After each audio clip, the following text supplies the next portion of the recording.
Hello साथियों, जय हिंद। स्वागत है आप सभी का एक बार फिर से आपके अपने यूट्यूब चैनल रानी लक्ष्मीबाई क्लासेस में। साथियों, अगर आप लोग चैनल पर नए हों तो प्लीज़ चैनल को सब्सक्राइब करें, बेल आइकन प्रेस करें ताकि क्लास का नोटिफिकेशन आपको सबसे पहले मिले। साथियों, जो हमारा टारगेट चल रहा है 25/25 का, उसी की क्रम में साथियों आज प्रैक्टिस सेट है साथियों पाँचवा। प्रबंधन व मैनेजमेंट की क्लास का साथियों आज प्रैक्टिस सेट पाँचवा है। 4 प्रैक्टिस सेट हो गए हैं। अगर आप लोगों ने इन चारों प्रैक्टिस सेट को नहीं देखा है तो मैं लिंक को डिस्क्रिप्शन बॉक्स में पिन कर दूंगा, आप लोग वहां से चारों प्रैक्टिस सेट को कर सकते हैं।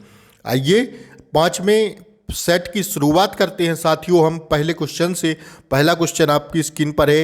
एक निर्दिष्ट अनुसूची के अनुसार प्रतिदेय एक व्यवसाय ऋण इस प्रकार से चुना जाता है साथियों। एक निर्दिष्ट अनुसूची के अनुसार प्रतिदेय जो होता है साथियों, वो एक व्यवसाय ऋण इस प्रकार से चुना जाता है। बॉन्ड, आवधायिक कर्ज, स्टॉक या प्रतिभूत। तो साथियों इसका आंसर सही है टर्म लोन, मतलब आवधिक कर्ज के अनुसार चुना जाता है। ध्यान रखिएगा, ऑप्शन बी इसका सही जवाब हो जाएगा। दूसरे क्वेश्चन पर बढ़ते हैं साथियों हम लोग। दूसरा क्वेश्चन आपकी स्क्रीन पर है, देखिएगा।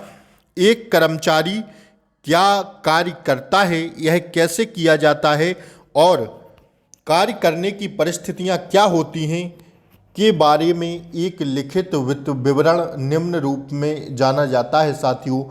किसके रूप में जाना जाता है वो विवरण? तो साथियों इसका सही जवाब है कार्य विवरण के रूप में। ऑप्शन बी इसका सही जवाब हो जाएगा। ठीक है, आप लोग चाहें ऑप्शंस देख सकते हैं, इसका राइट आंसर ऑप्शन बी है। तीसरा क्वेश्चन साथियों आप लोग देखिए। निम्नलिखित में से किस लेखा अवधारणा के अनुसार ऐसा माना जाता है कि एक इकाई भविष्य में अनिश्चित काल तक लंबी अवधि के लिए संचालन करना जारी रखेगी? साथियों, निम्नलिखित में से किस लेखा अवधारणा के अनुसार ऐसा माना जाता है कि एक इकाई भविष्य में अनिश्चित काल तक लंबी अवधि के लिए संचालन करना जारी रखेगी?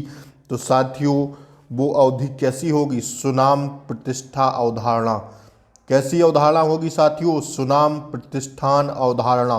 ध्यान रखिएगा, ऑप्शन बी इसका सही जवाब हो जाएगा। आप लोग चाहें तो स्क्रीनशॉट ले सकते हैं।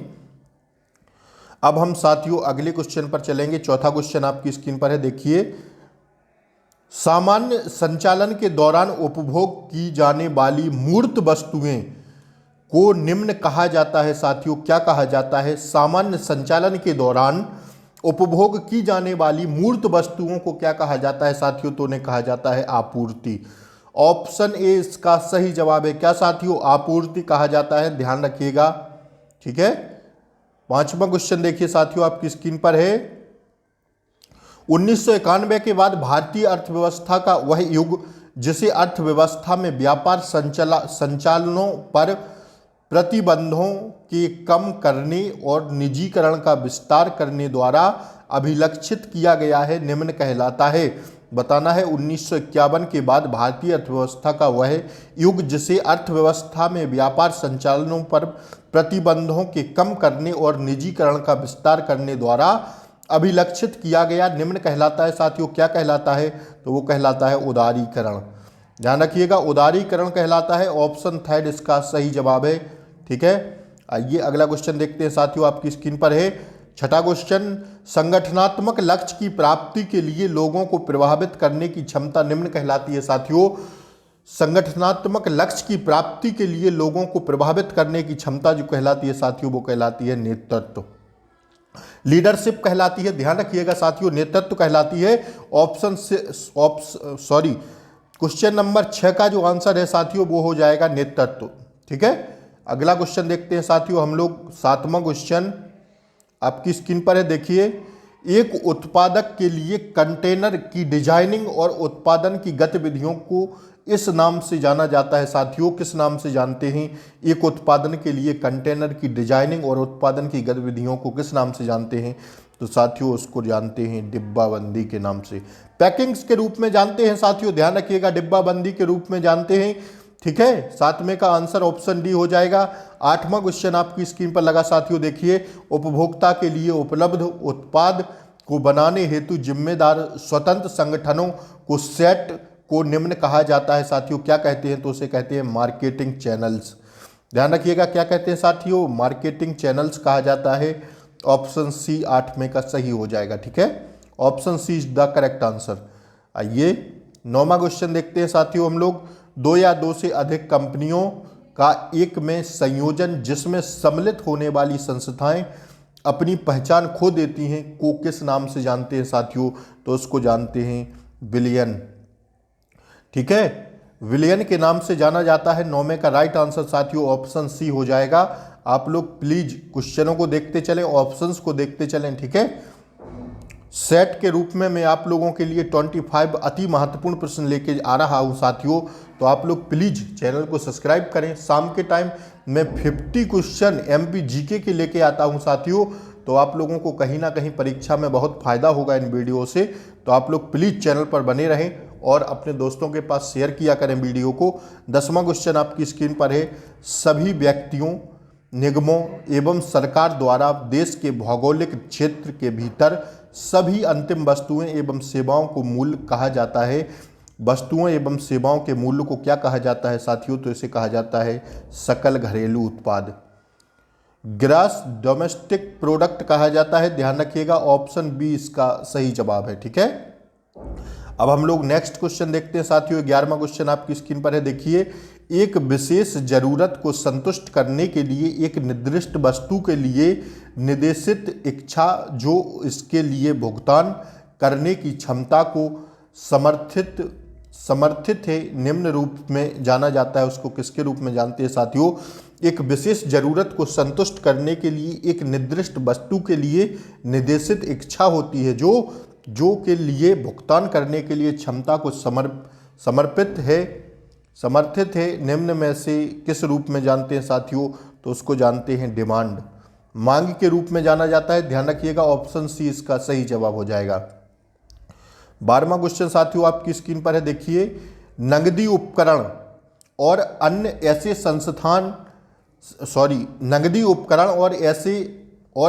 ऐसे संसाधन जो एक इकाई के मालिक हैं और इसके संचालन के लिए इस्तेमाल करते हैं निम्न कहलाते हैं साथियों। क्या कहा जाता है उन्हें? तो उन्हें कहा जाता है परिसंपत्ति, एसेट्स कहा जाता है साथियों। ध्यान रखिएगा, ऑप्शन डी इसका सही जवाब हो जाएगा। ये 13वां क्वेश्चन साथियों आपकी स्क्रीन पर है। उच्च बाजार शेयर और उच्च बाजार विकास दर के साथ पोर्टफोलियो में उत्पाद को निम्न रूप में जाना जाता है साथियों। किस रूप में जाना जाता है? तो 13वां क्वेश्चन आप लोग एक बार फिर से देखें। उच्च बाजार शेयर और उच्च बाजार विकास दर के साथ पोर्टफोलियो में उत्पाद को किस निम्न में से किस रूप में जाना जाता है? तो उसको जानते हैं साथियों स्टार के रूप में। ऑप्शन डी इसका सही जवाब हो जाएगा। ठीक है, 14वां क्वेश्चन साथियों आपकी स्क्रीन पर है। लोक राजस्व व्यय और ऋण से संबंधित सरकार की नीति को किस नाम से जाना जाता है साथियों? तो राजकोषीय नीति के नाम से जानते हैं। ध्यान रखिएगा, राजकोषीय नीति के नाम से जाना जाता है। ऑप्शन डी इसका सही जवाब है। आइए 15वां क्वेश्चन साथियों हम लोग देखते हैं। अति महत्वपूर्ण प्रश्न है। प्रबंधन का परिप्रेक्ष्य जो कार्यस्थल एवं सामाजिक अन्योन्य क्रिया में लोगों को व्यवहार, जरूरत एवं अभिवृत्ति को समझने के महत्व पर बल देता है निम्न कहलाता है साथियों। दोबारा से पढ़िए, ऑप्शंस नीचे हैं। प्रबंधन का परिप्रेक्ष्य जो कार्यस्थल एवं सामाजिक अन्योन्य क्रिया में लोगों के व्यवहार, जरूरत एवं अभिवृत्ति को समझने के लिए महत्व पर बल देता है निम्न कहलाता है साथियों। क्या कहलाता है? तो वो कहलाता है मानवतावादी परिप्रेक्ष्य। ध्यान रखिएगा, क्या कहलाता है? मानवतावादी परिप्रेक्ष्य कहलाता है। ध्यान रखिएगा, ऑप्शन बी इसका सही जवाब है क्वेश्चन नंबर 15 का। आप लोग चाहें तो क्वेश्चन का स्क्रीनशॉट ले सकते हैं साथियों। अब मैं आगे बढ़ता हूं 16वें क्वेश्चन की तरफ। आइए साथियों 16वां क्वेश्चन देखते हैं। देखिए 16वां क्वेश्चन 15वां था, 16वां पर चलते हैं साथियों। 16वां क्वेश्चन आपकी स्क्रीन पर है, देखिए। समाजवादी देशों के द्वारा अनुगमन करने वाली आर्थिक प्रणाली जहां सार्वजनिक और निजी दोनों क्षेत्रों को समान महत्व दिया जाता है निम्न कहलाती है साथियों। क्या कहलाती है? तो वो कहलाती है क्या? मिश्रित अर्थव्यवस्था। ठीक है, ध्यान रखिएगा ऑप्शन डी इसका सही जवाब है क्वेश्चन नंबर 16 का। अब मैं आगे बढ़ता हूं 17वें क्वेश्चन पर। देखिए 17वां क्वेश्चन आपकी स्क्रीन पर है। साथियों या सहकर्मियों के बीच संदेशों का पार्श्व या विकर्ण विनिमय जिसमें टीम संचार भी शामिल होती है निम्न कहलाता है। तो ऐसा कहलाता है साथियों समस्तरीय संचार। समस्तरीय संचार कहलाता है साथियों। ध्यान रखिएगा ऑप्शन बी इसका सही जवाब हो जाएगा 17वें क्वेश्चन का। ठीक है, अगला साथियों क्वेश्चन देखते हैं। 18वां क्वेश्चन आपकी स्क्रीन पर है। देखिए मौजूदा एवं नव कर्मचारियों को अपनी नौकरी का प्रदर्शन करने के लिए आवश्यक कौशल एवं ज्ञान उपलब्ध कराने की प्रक्रिया को किस नाम से जाना जाता है साथियों? मौजूदा एवं नव कर्मचारियों और उनकी नौकरी का प्रदर्शन करने के लिए आवश्यक कौशल एवं ज्ञान उपलब्ध कराने की प्रक्रिया को किस नाम से जाना जाता है? तो ध्यान रखिएगा साथियों प्रशिक्षण के नाम से जानते हैं, ट्रेनिंग। ऑप्शन डी इसका सही जवाब हो जाएगा। ठीक है, क्वेश्चन नंबर 18 का 19वां क्वेश्चन साथियों देखिए। एक नौकरी से दूसरे में व्यवस्थित रूप से चल रहे श्रमिकों की प्रक्रिया को इस प्रकार जाना जाता है साथियों। किस प्रकार जाना जाता है? तो उन्हें जानते हैं कार्य आवर्तन के रूप में। ध्यान रखिएगा कार्य आवर्तन के रूप में जाना जाता है। 19 का डी सही हो जाएगा। 20वां साथियों हम लोग देखते हैं क्वेश्चन।